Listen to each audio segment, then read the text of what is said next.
안녕하세요. 독일 슈퍼맘입니다. 날씨가 아침 저녁으로 많이 쌀쌀해졌어요. 우리 구독자님 모두들 감기 조심하시길 바랄게요. 오늘은 쌀쌀해진 날씨와 아주 찰떡궁합 묵은지 고등어 조림을 한번 만들어 보려고 해요. 오늘 영상도 많이 기대해 주시고 구독과 좋아요 잊지 말고 꼭 눌러주세요. 영상도 끝까지 시청 부탁드릴게요. 먼저 고등어 한 마리를 이렇게 조림용으로 준비를 해 보았습니다. 고등어 손질은 제가 직접 내장과 머리를 제거를 해서 준비를 해 보았고요. 독일에서도 고등어를 구매하실 수 있어요. 원래는 글로부스나 대형 마트에 고등어가 팔았는데 제가 며칠 전에 갔는데 없더라고요. 그래서 베노스나 아니면은 이제 생선을 파는 그런 전용 마트에 가시면 고등어를 구매를 하실 수 있으세요. 그래서 생선 파는 마트에 가셔서 머리와 내장을 제거를 해달라고 하면 그 직원이 제거를 해주거든요. 그래서 고등어가 필요하시면 그렇게 준비를 해주시면 될 것 같아요. 저는 지인에게 고등어 2마리를 받았는데 한 마리는 구이로 벌써 먹었고 한 마리는 이렇게 조림을 하려고 이렇게 남겨두었습니다. 고등어도 생선 중에서도 약간 비린맛이 강한 생선이긴 해요. 그래서 비린맛을 조금 최대한 줄이는 방법은 핏기가 없이 깨끗하게 손질을 핏물을 제거를 해주시는 게 키포인트예요. 생선은 약간 핏물이 있으면 비린내가 좀 많이 나거든요. 그래서 고등어도 역시 핏물이 보이지 않도록 깨끗하게 손질을 해서 준비를 해주셔야지 조림이나 구이를 했을 때 비린맛이 좀 덜 하거든요. 그래서 생선 요리를 하실 때는 핏물이 나오지 않도록 구석구석 깨끗하게 물로 씻어 주셔야 한다는 점 꼭 기억해 주세요. 그리고 묵은지랑 같이 넣어서 오늘 요리를 할 건데 저는 매년 김장을 담그고 있어요. 오늘 사용할 김치는 제가 재작년에 담근 무려 2년 된 묵은지입니다. 오늘 김치와 고등어를 넣고 맛있는 묵은지 고등어 조림을 한번 만들어 보도록 하겠습니다. 이렇게 묵은지 김치와 고등어 한 마리를 넣어 주었어요. 묵은지가 들어가기 때문에 대부분 묵은지를 넣은 고등어 조림은 실패 확률이 낮아요. 왜냐하면 김치가 좀 약간 비린 맛을 좀 많이 잡아주거든요. 근데 만약에 묵은지가 없으시면 잘 익은 그냥 김치 넣으셔도 돼요.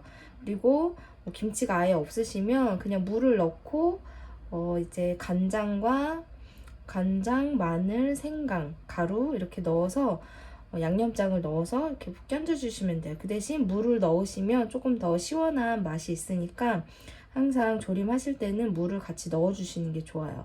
무는 일반 물을 쓰셔도 되고 콜라비를 사용을 하셔도 괜찮아요. 저는 조림할 때 콜라비를 쓰는 게 약간 덜 무르고 약간 식감도 있어서 더 좋더라고요. 이렇게 묵은지 반포기와 고등어 그리고 마늘 2큰술을 넣어 주었고요. 물을 이제 자작하게 부어주시면 돼요. 물은 이제 자작하게 좀 자작해지도록 부어주시면 됩니다.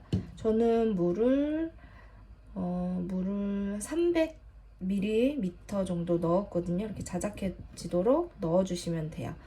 이제 이렇게 해서 칼칼하게 끓여주시면 돼요. 김치가 들어가기 때문에 따로 고춧가루는 안 넣으셔도 되는데 조금 더 매콤하게 드시면 고춧가루를 1큰술 정도 더 추가로 넣어주시면 돼요. 이제 맛술 한 2큰술 정도 넣어주시고 생강가루도 한 반큰술 정도 넣어서 이제 끓여주시면 돼요. 간은 드셔보시고 부족하면 간장으로 간을 맞춰주시면 됩니다. 자, 이제 보글보글 한번 맛있게 고등어 조림을 만들어 보도록 하겠습니다. 맛술을 2큰술 정도 넣어주세요. 아무래도 생선이 들어가다 보니까 맛술은 꼭 필수로 넣어주셔야 되거든요. 맛술 2큰술을 넣어주었고요. 그리고 생강가루도 조금 한 반큰술 정도 넣어주시면 돼요. 생선 쪽에 이렇게 뿌려주시면 됩니다. 넣어주시고, 이제 물이 들어갔기 때문에 이제 간이 좀 싱거울 수 있으니까 미리 간장도 한 2큰술 정도 넣어서 이제 푹 삶아지도록 끓여주시면 돼요. 그리고 생선이 들어간 조림은 많이 저어주시면 생선살이 부서질 수 있거든요. 그래서 이렇게 위로 껴지듯이 간이 골고루 배일 수 있게 해주시면 돼요. 또 생선은 많이 만지고 또 이렇게 뒤적뒤적 하다 보면 생선살이 부서져서 또 국물이 탁해지거나 지저분해질 수 있으니까 주의하시면서 이렇게 숟가락으로 껴얹어 주시면서 끓이시면 돼요. 묵은지도 잘 이제 푹 삶아질 수 있도록 이렇게 국물을 껴얹어 주시면서 끓여 주시면 돼요. 이제 국물이 자작해지도록 중불로 계속 끓여 주시면 됩니다. 저는 고춧가루를 1큰술 추가를 해 주었고요. 이제 고등어가 있고 김치가 어느 정도 간이 배일 때까지 끓여 주시면 돼요. 이렇게 한 소끔 끓면 이제 양파와 파를 넣고 한 번 더 국물이 자작해지도록 끓여 주시면 됩니다. 냄새가 정말 좋아요. 고등어가 익으면 간을 보시고 싱거우면 간장으로 간을 맞춰주시면 됩니다. 이렇게 국물을 끼얹어 주시면서 이제 국물이 자작해지도록 졸여주시면 돼요. 냄새가 진짜 정말 좋아요. 묵은지가 들어가서 그런지 더 맛있을 것 같아요. 이렇게 보글보글 끓여주시면 됩니다. 보글보글 열심히 졸여지는 중입니다. 처음보다 그래도 물이 많이 자작해졌어요. 한 5분에서 10분 정도 더 끓여주시면 맛있는 묵은지 고등어 조림이 완성이 됩니다. 제가 묵은지 고등어 조림 말고 일반 고등어 조림 레시피도 제 채널 더 보기란에 적어 둘 테니까 보시고 또 고등어 조림이나 생선 조림 만들어 보셔도 좋을 것 같아요. 이제 조금 더 끓여주시면 됩니다. 매콤하고 칼칼한 묵은지 고등어 조림이 완성이 되었습니다.